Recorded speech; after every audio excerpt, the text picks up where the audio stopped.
Amen. Seigneur, ouvre ta parole. Bénis ta parole, Seigneur Dieu. Conduis-nous, cher Saint-Esprit, parce que nous avons besoin de toi. Sans toi, nous ne pouvons rien. Nous te laissons toute la place, cher Saint-Esprit. Enseigne-nous, parle-nous. Au nom de Jésus-Christ, notre Seigneur. Amen. Amen. Prenons place, bien-aimés.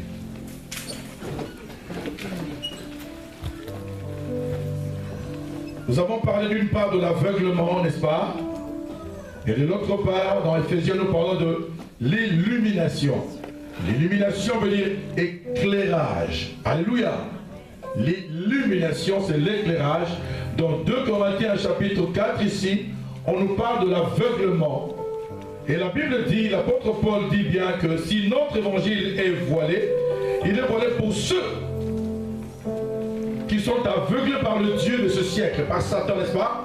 Pour qu'ils ne voient pas briller la splendeur de la gloire de l'évangile de notre Seigneur. Alléluia. Il y a bien aimé des gens qui sont voilés, bien que vivant sur la terre des hommes, bien qu'ils marchent avec le jeu spirituel, le vieux physique, ils voient, mais en réalité, ils ne voient pas, ils ne comprennent pas et ils ne peuvent pas discerner les choses de Dieu. Alléluia. Et lorsque nous parlons de l'illumination, l'illumination c'est l'éclairage. Alléluia. C'est la compréhension. C'est l'intelligence de comprendre les choses de Dieu. L'illumination, c'est la grâce de Dieu pour comprendre, pour saisir les choses que les communs et mortels ne peuvent pas saisir. Alléluia. C'est ça, l'illumination. Une compréhension totale des choses de Dieu. Ici, l'apôtre Paul est en train de prier. Il prie, il intercède pour un peuple. Pourquoi est-ce que l'apôtre Paul intercède? Parce qu'il a compris que ce peuple a des lacunes. Et il ne s'adresse pas aux païens, mais il s'adresse aux chrétiens qui sont à l'église d'Éphèse. Alléluia. Et ce message ce matin s'adresse également aux chrétiens de la Mi-Pas, qui peut dire Amen avec moi. Amen. Il s'adresse aux chrétiens qui sont à l'église d'Éphèse. Ces chrétiens ont de lacunes en ce qui concerne la compréhension des choses de leur foi. Il dit, je ne cesse de prier. Je ne cesse de faire mention de vous. Je ne cesse d'intercéder afin que le Dieu de notre Seigneur, de mon Seigneur, de ton Seigneur, nous donne à tous ce matin un esprit de sagesse et de révélation dans la connaissance de Dieu. Alléluia. La sagesse dans la connaissance de Dieu, la révélation dans la connaissance de Dieu. Bien aimé, il y a des gens qui ont su les choses de Dieu, mais qui n'ont pas connu les choses de Dieu. Parce que savoir les choses de Dieu ne veut pas dire connaître les choses de Dieu. Parce qu'il n'y a que la connaissance des choses de Dieu qui amène à la délivrance. Qui veut dire Amen avec moi? Car c'est la connaissance qui amène la délivrance. Et la Bible déclare que vous connaîtrez la vérité et c'est la vérité qui vous rendra libre. Alléluia. Alléluia. L'apôtre Paul a un souci, il a un fardeau sur le cœur. Un amour brûlant sur le cœur, un fardeau sur le cœur pour le chrétien de l'église d'Éphèse. Il dit, j'ai prié constamment, j'ai prié, je fais mention de vous dans mes prières. J'ai vu votre foi, j'ai vu tout ce que vous faites pour les saints. Voilà pourquoi je ne cesse de prier pour vous. Voilà pourquoi j'intercède en votre faveur. Pour que le Dieu du ciel illumine les yeux de votre cœur. Vous voyez, mais j'ai l'impression que vous ne voyez pas, vous ne comprenez pas. Peut-être que votre compréhension des choses, votre foi n'est qu'une foi littérale. Alléluia. Je veux que votre foi soit une foi active, une foi expérimentale, qui veut dire Amen avec moi.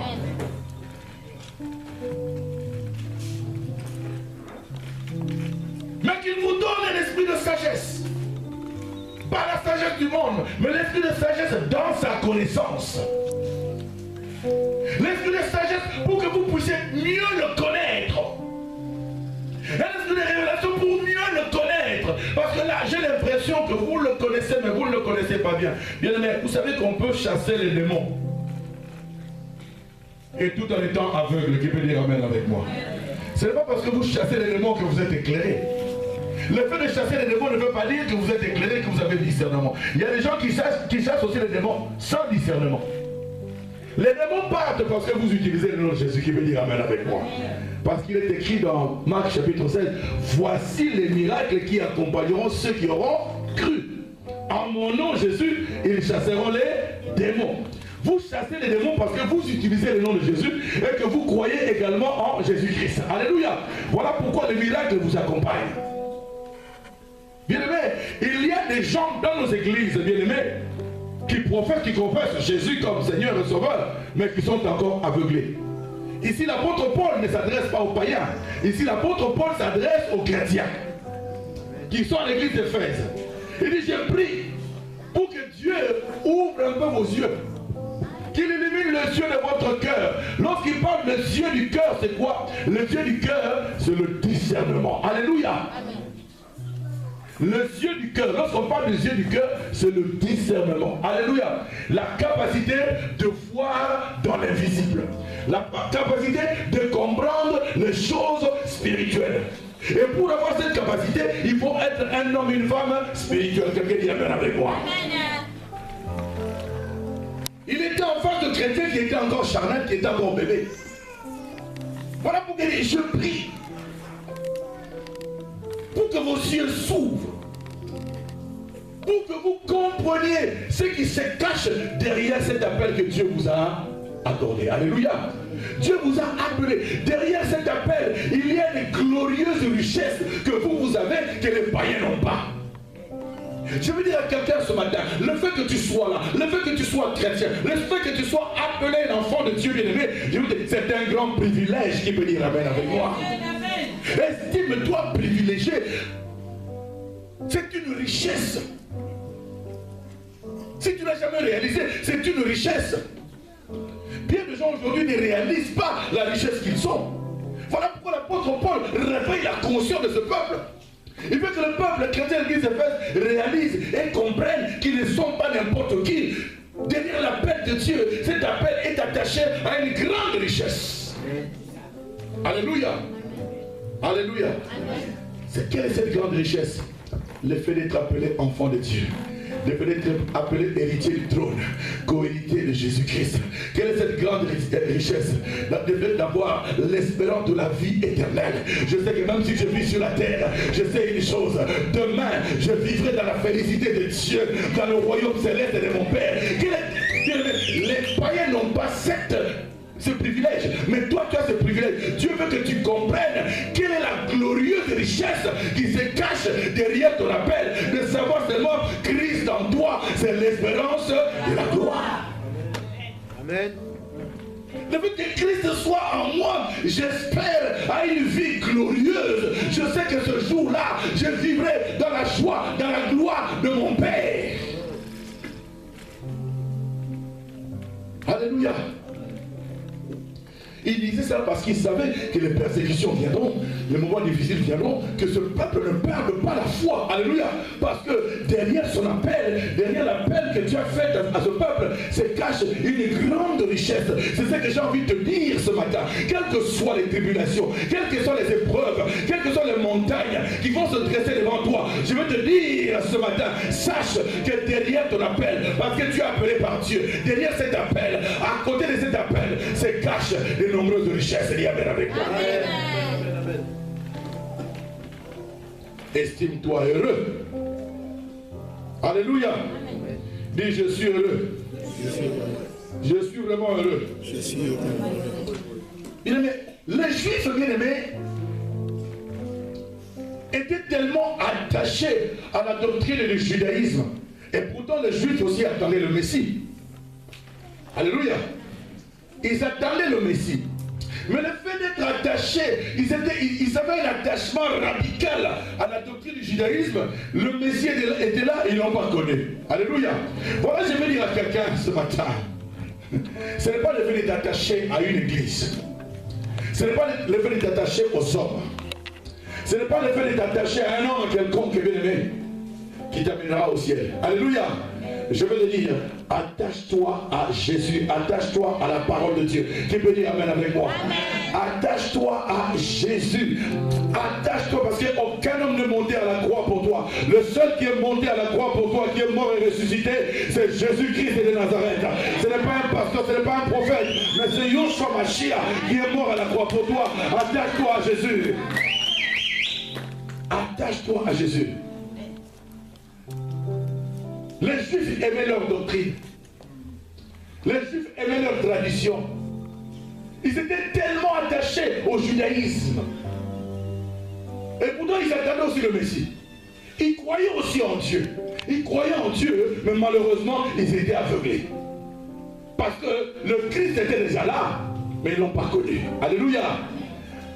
Le fait seulement qu'ils voient un Christ, un Messie, qui est né dans une famille là, et il le voyait, il allait aussi dans la bouche chercher du bois. Parce que son père était musicien, n'est-ce pas, Joseph, n'est-ce pas? Il allait chercher du bois. Il travaillait, il rabotait le bois avec son père. Et demain, on leur dit que c'est Jésus. C'est là qui mangeait de la semoule avec nous. Lui, ça c'est l'aveuglement. Je veux dire à quelqu'un, nous devons être flexibles à la direction de l'esprit. Alléluia. Nous devons être flexibles au mouvement de l'esprit. Lorsque Dieu bouge, nous devons aussi bouger. Alléluia. Pour connaître la saison, pour connaître ce que Dieu est en train de faire. L'Église aujourd'hui doit savoir qu'est-ce que Dieu est en train de faire. C'est bien de prêcher le message sur la prospérité. C'est bien tout ça, bien aimé. Mais je vais dire à quelqu'un, nous sommes en train de vivre une saison apostolique. La grâce apostolique est en train d'accompagner l'Église. Les prédicateurs, les enseignants, les docteurs de la parole doivent avoir le réma de Dieu pour amener le peuple à cette grâce apostolique. Bien aimé dans le Seigneur, on peut presser tout ce qu'on veut, mais l'Église est en train de traverser une saison apostolique. Une saison apostolique. Il y a un message pour cette saison. Il y a un message. Et l'Église doit suivre le message apostolique selon le temps apostolique que nous sommes en train de traverser. On peut aimer les rituels. Un ami m'avait rendu un témoignage dans une église baptiste ou réformée en Allemagne, bien aimé. Ils sont tellement carrés dans les rituels. Après la Sainte Seine, tout le monde doit rester calme dans l'église. Tout le monde doit rester concentré. Et c'est une rituel qui dure depuis 30 ans. C'est comme ça dans cette église-là. Alors un jour, ils avaient invité un frère. Il était prédicateur aussi, pianiste en même temps. Après la Sainte Seine, il était tellement emballé par le mouvement de l'esprit. Après la Sainte, pendant la Sainte Seine, il était allé prendre le piano. Il a commencé à adorer. Il a commencé à chanter. Voilà un ancien de l'église qui s'élève. Il prend le micro et dit stop. Après la Sainte Seine, on reste calme. Ça fait 30 ans que je suis dans cette église. Les choses se passent de cette façon-là et de cette manière-là. Arrête. Bien-aimé, le Saint-Esprit, on ne peut pas l'enfermer dans un système. Amen. Le Saint-Esprit, on ne peut pas l'enfermer dans un rituel, dans une méthode quelconque de somme. Là où il y a l'Esprit de Dieu, c'est là où il y a la liberté. Nous devons être flexibles à suivre le mouvement du Saint-Esprit, le mouvement de l'Esprit. Nous devons suivre quand la nuée bouge, nous devons aussi bouger. Quand la saison change, nous devons savoir aussi comment nous vêtir. Maintenant qu'il fait froid, c'est l'hiver, tout le monde a son manteau qui dit amen avec moi. Lorsque la saison change, nous devons changer de mentalité, changer de comportement, suivre le mouvement de la saison. Saison, c'est ce que Dieu veut faire dans son église. Amen.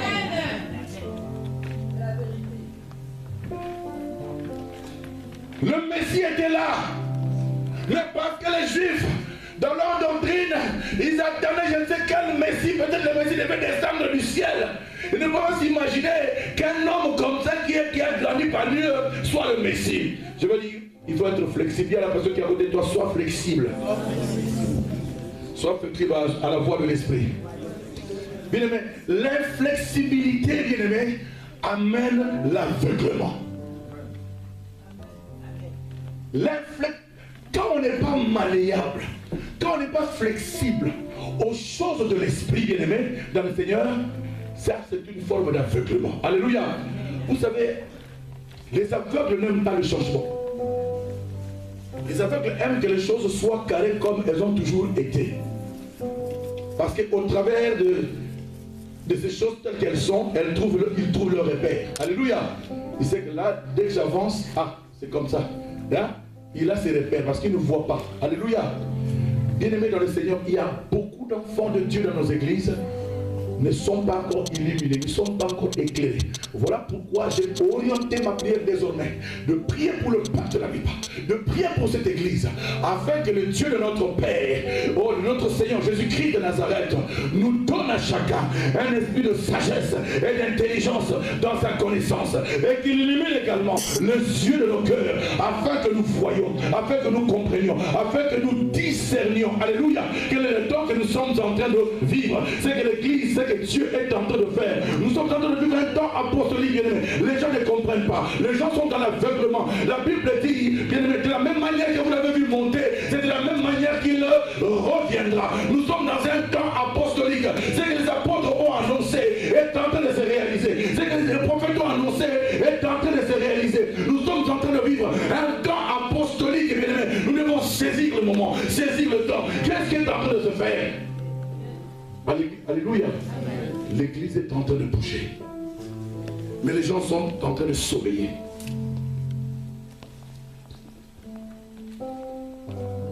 Lorsque vous verrez des déchirures dans des familles, dans des foyers, lorsque vous verrez l'abomination arriver, sachez que je suis à la porte.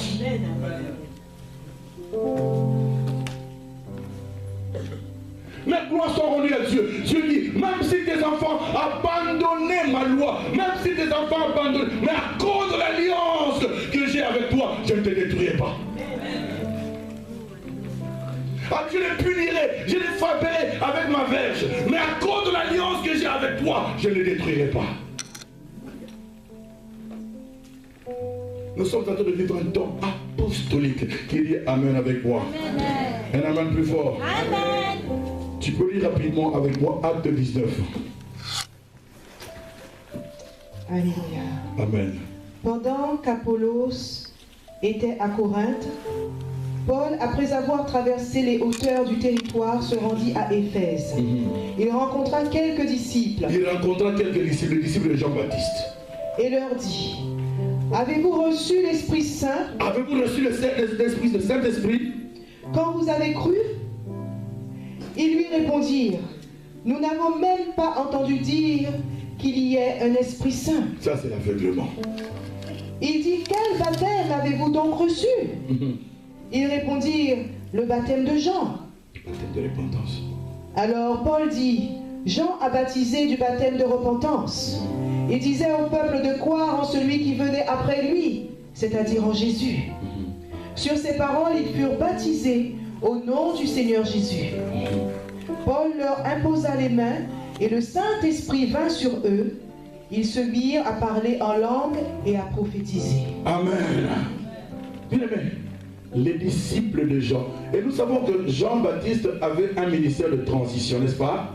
Sa mission, son ministère devait s'arrêter à partir du moment où Jésus avait commencé à annoncer la bonne nouvelle. Parce qu'il est celui qui prépare le chemin, n'est-ce pas, pour le Christ. Ça, c'était sa mission. D'ailleurs, lui-même, il déclare, je suis la voix qui crie dans le désert. Alléluia. Il est là pour planifier, pour préparer le chemin de celui qui va venir après lui. Et il déclare que celui qui vient après moi est plus grand que moi, est plus puissant que moi. Moi, je vous baptise d'eau, mais lui vous baptisera. Moi, je vous baptise d'eau pour le pardon de vos péchés. Mais lui vous baptisera du Saint-Esprit et de feu. Et je ne suis même pas digne de délier le courroie de ses sandales. Alléluia. Alléluia. Donc sa mission devait s'arrêter à partir du moment où Jésus il devait tout de suite s'allier à Jésus, être derrière Jésus et l'accompagner comme les autres disciples. Alléluia. Mais pendant que Jésus prêchait, lui aussi de son côté, il prêchait. La preuve en est qu'il a envoyé même ses disciples à aller demander à Jésus, est-ce que c'est lui qui doit venir ou devons-nous en attendre un autre? C'est-à-dire qu'il a même commencé à douter que c'était Jésus qui était le Messie. Et pourtant c'est lui qui avait présenté Jésus. C'est lui qui avait dit, voici l'agneau de Dieu qui ôte les péchés du monde. On voit ici que Jean-Baptiste avait aussi des disciples. Et les disciples de Jean le Baptiste, on les appelle les prosélytes. Les prosélytes, ce sont des juifs païens, hein, n'est-ce pas? Des adeptes, des religieux qui te suivent, qui sont derrière toi. Alléluia. Ils les suivaient. Parce que ces juifs croyaient en Dieu. Mais il n'était pas encore chrétien. Parce que pour être chrétien, il faut recevoir Jésus dans sa vie comme Seigneur et Sauveur. Ils étaient encore disciples de Jean-Baptiste. Ils suivaient Jean-Baptiste. Ils étaient baptisés du baptême d'eau. Alléluia. Ce n'est pas, bien aimé, le fait d'être baptisé du baptême d'eau, les choses s'arrêtent là, bien aimé. La chose la plus importante est que nous soyons baptisés du Saint-Esprit. Qui veut dire amen avec moi? Et que le Saint-Esprit demeure en nous. Qui veut dire amen avec moi? Un amen le plus fort. Amen. Voilà la preuve ici. Les disciples de Jean-Baptiste étaient encore aveugles. Juste après le baptême de repentance, le baptême de Jean, ils étaient encore aveugles. Paul a entendu qu'il y avait les chrétiens, il y avait les disciples à Éphèse. C'était bien à Éphèse. Parce qu'à cette époque-là, Apollos était à Corinthe. Et Paul est allé à Éphèse. Quand il est allé à Éphèse, c'est là où il a rencontré les disciples de Jean-Baptiste. Il trouve les gens en train de prier. Ils priaient tellement fort. Alors, Paul leur pose la question. Êtes-vous baptisés du Saint-Esprit? C'était un mot nouveau pour eux. Ah, nous n'avons jamais entendu parler qu'il existe un Saint-Esprit. Et nous n'avons jamais été baptisés du Saint-Esprit. Et pourtant, ils étaient disciples de Jean le Baptiste. Alléluia. Aveugles. Aveugles. Ils ne comprenaient rien. Mais ils étaient en train de prier. Ils avaient des lacunes. Paul a trouvé, ces chrétiens, ces disciples ont des lacunes. Qu'est-ce doit faire? Je leur présentais le Saint-Esprit. Il dit, Jean vous a baptisé d'eau pour le pardon de vos péchés. Mais c'est Jésus qui baptise du Saint-Esprit et de feu. Lorsqu'ils ont entendu seulement cela, ils furent tous baptisés par Jean, par Paul plutôt. Il leur a imposé les mains et ils étaient tous baptisés du Saint-Esprit et affectés de la grâce apostolique. Amen. Alléluia. Amen. Bien-aimés, on peut être dans une église. On peut venir dans une église. Cela ne veut pas dire qu'on est réellement baptisé du Saint-Esprit. Voilà pourquoi il y a beaucoup de lacunes dans nos églises. Les gens ont une façon d'interpréter, de comprendre la parole de Dieu. Parce que cette parole, ils sont encore aveuglés. Les gens sont encore aveuglés. Le Dieu de ce siècle les a aveuglés. Nous avons besoin de l'illumination. Nous avons besoin de l'éclairage. Nous avons besoin de l'impactation, de l'impact du Saint-Esprit, de l'impact de la grâce apostolique pour que nos yeux s'ouvrent. Amen. Si les yeux ne sont pas encore ouverts, tu peux même lire la Bible, tu vas rien comprendre. Tu vas te poser la question, comment est-ce que les autres lisent? Ils comprennent, ils sortent des choses, ils sortent de révélations. Parce que l'église, bien aimée, n'est pas bâtie sur le logos, mais l'église est bâtie sur la révélation, sur la pierre, sur le réma. Tu ne peux pas comprendre, tu ne peux pas bien marcher, tu ne peux pas te conduire comme il faut dans l'église si tu n'es pas bâti sur le réma. Tu dois être bâti sur le réma. Le réma, c'est la révélation. Voilà pourquoi Jésus dit à Pierre, tu es Pierre, sur ce roc je bâtirai mon église. Tu es Pierre, sur la compréhension que toi tu as de ma personne, sur le discernement que tu as de ma personne. La preuve il dit à Pierre, c'est que tu dis, ne viens pas de la chair et du sang, mais viens de mon Père qui est aux cieux. Parce que tu es Pierre, sur cette pierre, je bâtirai mon église.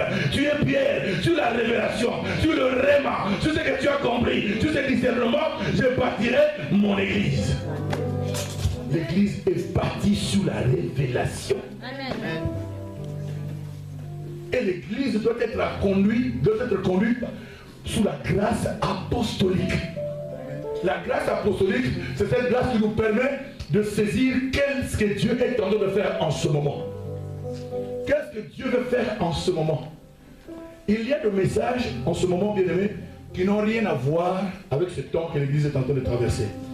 Il y a des églises qui sont bâties sur la prospérité. Alléluia. Et ils ne prêchent que la prospérité. Si tu vas là-bas, ils ne prêchent que la prospérité. Bien aimé. C'est-à-dire, on est en train de faire manger aux enfants des coloquins de sauvages. Alléluia. Les dents du peuple est abîmé. Parce que ce message ne lui apporte plus rien. Finalement, vous voyez, les gens n'ont même pas cette prospérité. Après, quand ils sont découragés, et ils quittent l'église. Parce que le message n'est pas le message du temps. il faut laisser au Saint-Esprit, le véritable enseignant. Alléluia. Il faut laisser au Saint-Esprit, c'est lui qui est le conducteur de l'église, de donner la pensée de Dieu, de donner le réma de Dieu. Voilà pourquoi le serviteur doit prendre le temps dans la présence de Dieu, doit prendre le temps en cherchant, en combattant avec le Saint-Esprit pour combattre, pour comprendre quelle est la saison que l'église est en train de traverser, quel est le message qu'il faut donner à l'église, quelle est la nourriture qu'il faut donner au peuple de Dieu. Il y a des églises qui sont tellement gonflées, qui sont bombées, qui sont pleines d'ennemis, les gens sont en train de mourir. Amen. Vous savez, lorsqu'un bébé, vous avez donné beaucoup de pâtes à un bébé. Matin, pâtes. À midi, pâtes. Le soir, pâtes. Demain, pâtes. Après, la pâte est collée partout là. Le bébé, quand vous donnez la pâte, il dégobille. Le bébé n'a plus besoin de cette pâte-là. Le bébé a besoin de quelque chose. Le bébé veut qu'il soit lavé d'abord. Alléluia. Qu'il soit lavé, qu'il soit nettoyé par l'eau de la parole. Lorsque vous lavez, vous enlevez toute la pâte qui était collée autour de la bouche et vous lui donnez un peu d'eau, vous changez la nourriture, le bébé va regarder. Tout peut dire amen. Et la main le plus fort. Amen. C'est ce que l'église est en train de traverser maintenant. Et ma prière en ce moment est que Dieu te donne un esprit de sagesse et de révélation dans sa connaissance. Parce que la volonté de Dieu en ce temps de la fin est que tous les hommes parviennent à la connaissance de la vérité. Mais lorsque nous disons la vérité c'est qui? La vérité c'est lui-même Jésus. Il veut que nous parvenions à la connaissance et que nous puissions connaître Jésus dans toutes ses dimensions parce qu'il est multidimensionnel. Nous puissions le connaître en hauteur, en profondeur, en longueur et en largeur. Nous puissions le connaître dans toutes ses dimensions. Alléluia. Ne pas connaître Dieu dans une seule dimension, mais dans ses dimensions multiformes. Voilà pourquoi l'apôtre Paul prie. Je prie afin qu'il leur donne l'esprit d'intelligence et de révélation dans ta connaissance, afin qu'ils puissent te connaître véritablement ce que tu es. Qui peut dire amen avec moi? Amen. Est-ce que quelqu'un me saisit ce matin? Amen. Est-ce que quelqu'un a besoin d'être éclairé? Amen. Quelqu'un a besoin que ses yeux s'ouvrent? Amen. Bien, dis avec moi, dans le nom de Jésus-Christ. J'enlève sur mon visage. J'ôte sur mon visage. Le voile de l'aveuglement. Maintenant, au nom de Jésus-Christ. Au nom de Jésus-Christ. Saint-Esprit de Dieu. Illumine les yeux de mon cœur. Illumine les yeux de mon cœur. Éclaire les yeux de mon cœur. Ouais, messieurs, spirituel, avec ta colure, afin que je vois. Afin que je vois. Bien aimé, vous savez, même Jean, dans le livre de Patmos, quand il parle, il écrit le livre d'Apocalypse. Le message qui concerne l'église de Laodicée que nous sommes, il dit, nous voyons, mais nous regardons, mais nous ne voyons pas. Et il prie à ce que on puisse oindre nos yeux avec de la colure. Alléluia. Afin que nous voyons. Afin que nous voyons. Nous avons besoin de la colure. Vous savez, la colure, c'est le produit là rouge là qu'on met dans les yeux, n'est-ce pas? Alors pour quand on n'arrive pas à voir ou quand on a le. Comment la maladie là, on appelle ça comment? Conjonctivite. Quand on ne voit plus, on a besoin de la colure pour qu'on puisse voir. Alléluia. Il dit, nous avons, l'église, nous avons besoin de la colure pour nos yeux. Oindre nos yeux pour que nous puissions voir, bien aimé. Nous avons besoin de l'éclairage. Quand je regarde tout ce qui se passe, tout ce que nous vivons, les chrétiens sont en train de dormir, les chrétiens sont en train de sommeiller, les chrétiens ne comprennent pas le temps que l'église est en train de traverser, la saison que l'église est en train de traverser. Il a dit, lorsque vous verrez le feuille du figuier devenir tendre, sachez que je suis à la porte. Alléluia. Nous devons savoir discerner le temps. Mais bien aimé, les feuilles du figuier sont tendres, bien aimé. Les prophéties sont en train de s'accomplir. Dans le monde, en Israël, un peu partout, les prophéties sont en train de s'accomplir. Le temple est en train d'être rebâti. Bien aimé, le Messie est à la porte. Qui dit amen avec moi? Il est à la porte. L'église doit se préparer, doit se revêtir d'un vêtement fin lin blanc, éclatant de lumière. L'épouse doit se préparer pour l'enlèvement. Parce que l'époux est là. L'époux est à la porte. Tu dois plonger constamment ta robe blanche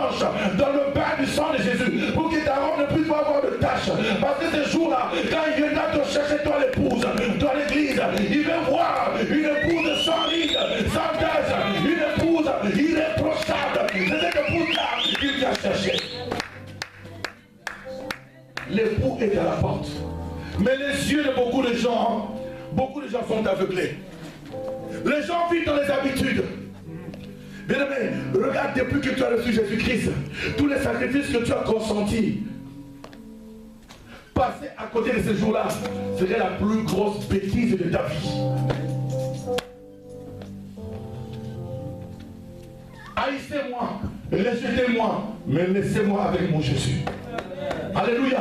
Prenez tout ce que vous voulez, critiquez-moi, insultez-moi, rejetez-moi, mais laissez-moi mon Jésus. Avec Jésus, je sais que je ferai les exploits. Avec Jésus, parce que j'ai Jésus, ceux qui m'ont rejeté changeront de langage et ils confesseront que cet homme est un homme de Dieu, que cet homme est un homme de Dieu, que cette femme est une femme de Dieu.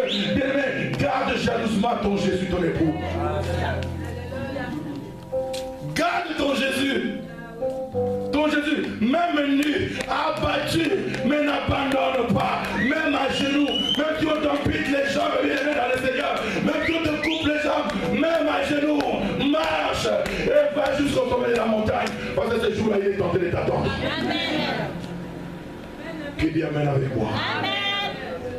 Le Dieu de ce siècle a aveuglé l'intelligence pour ceux qui périssent.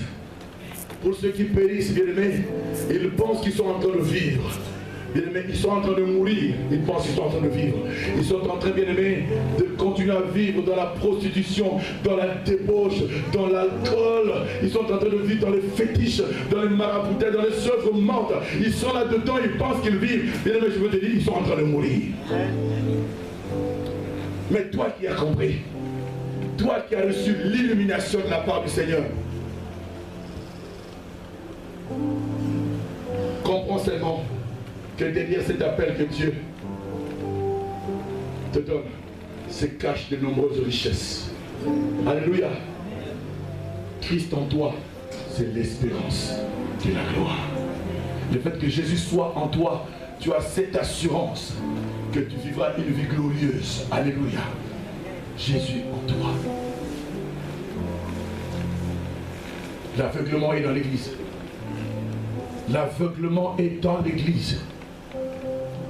L'aveuglement est dans l'église. Oh my God. Même les disciples de Jésus, on remarque qu'à un moment, eux aussi, ils étaient aveuglés. Regardez, ils ont tout abandonné, n'est-ce pas? Ils avaient des entreprises de pêche, n'est-ce pas? Ils ont tout abandonné pour suivre Jésus. Mais quand Jésus leur dit, au dire des hommes qui suis-je moi, ils étaient incapables de reconnaître que Jésus était le Messie. Marc chapitre 16, à partir du verset 13. Au dire des hommes, qui dites-vous que je suis? Parce que ce sont les gens qui ont quitté leur famille, n'est-ce pas? Ils ont quitté leurs entreprises. Ils ont suivi un homme. Mais ils étaient aveuglés quant à ce qui concerne sa véritable identité. Et ils pensaient que c'était un roi terrestre. Et ils devaient le nommer comme le ministre et le gouverneur, n'est-ce pas? Mais ils ne connaissaient pas la véritable identité de Jésus. Ils étaient aveuglés. La preuve, quand Jésus pose la question, qui dites-vous que je suis? Les uns disent, oh, tu es Jérémie. Oh, tu es Élie. Oh, tu es Jean-Baptiste. Oh, l'un des prophètes. C'est-à-dire, ils ont répondu comme ça parce qu'ils étaient aveuglés. Ils ne savaient pas qui était réellement Jésus. Mais voilà un homme saisi par la révélation, un homme illuminé, un homme qui a reçu le discernement, c'était qui? C'était Pierre, l'apôtre Pierre, qui dit, Monsieur le Christ, le Fils du Dieu vivant. Ça c'est l'éclairage. Ça c'est l'illumination. L'éclairage c'est une inspiration soudaine. Alléluia. Que Dieu donne à une personne. Alléluia. Pendant que les autres ne voient pas, ne comprennent pas, pouf, toi tu comprends. Cet homme parle avec l'esprit témoignage. Alléluia. Quand quelqu'un est en train de s'agiter, ça c'est un esprit tel. Dieu te communique cette révélation, c'est discernement. C'est ça l'illumination. C'est ça l'éclairage. Alléluia. C'est ça la capacité de voir dans l'invisible. C'est que les autres ne voient pas. Toi tu vois les choses invisibles. Pour voir voir les choses invisibles, il faut que tu sois un chrétien spirituel. Amen. Ce n'est pas un chrétien charnel qui peut voir ce genre de choses. Un chrétien spirituel. Voilà pourquoi, bien aimés, nous allons nous tenir debout. Je voudrais que ce matin, nous puissions prier parce que c'est ça ma plus grande préoccupation pour le peuple de la Nupa. J'aimerais que ces jours-là, quand le Seigneur va venir, qu'il me voit avec vous tous là et que nous partons devant lui et qu'il dit Seigneur, regarde le travail que je fais, qu'il me dit Amen avec moi. Et avoir 1000 personnes et aller en enfer avec 1000 personnes.